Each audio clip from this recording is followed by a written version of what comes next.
Israeli Prime Minister Benjamin Netanyahu has said that he has directed the country's military to expand its control over the Gaza Strip with the objective of taking over 70% of the territory. Speaking during an interview at a conference in the occupied West Bank, Netanyahu said Israel is tightening its grip on Hamas and currently controls around 60% of Gaza. "We are now in 60% of the territory of the Gaza Strip. We were at 50%. We moved to 60%. My directive is to move to, take it step by step, first of all 70%, Netanyahu said, adding that the military would proceed incrementally. What does this mean for Gaza?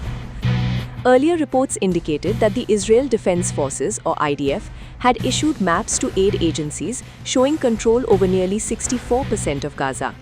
Further expansion of Israeli control could compress nearly 2 million Palestinians into an increasingly smaller area of the besieged enclave. Under a ceasefire arrangement reportedly reached in October 2025 between Israel and Hamas, Israeli forces had withdrawn to a demarcation known as the Yellow Line, leaving them in control of about 53% of Gaza. However, Hamas has accused Israel of shifting the line, calling it a violation of the agreement and an attempt to impose new facts on the ground. IDF continues strikes on Hamas operatives. Meanwhile, Israel says it continues to target Hamas leadership in Gaza through precise strikes. The IDF said it eliminated 2 senior Hamas operatives in northern Gaza yesterday. On Tuesday, the IDF also eliminated Mohammad Odeh, described as the new leader of Hamas's military wing and one of the alleged architects of the October 7 massacre.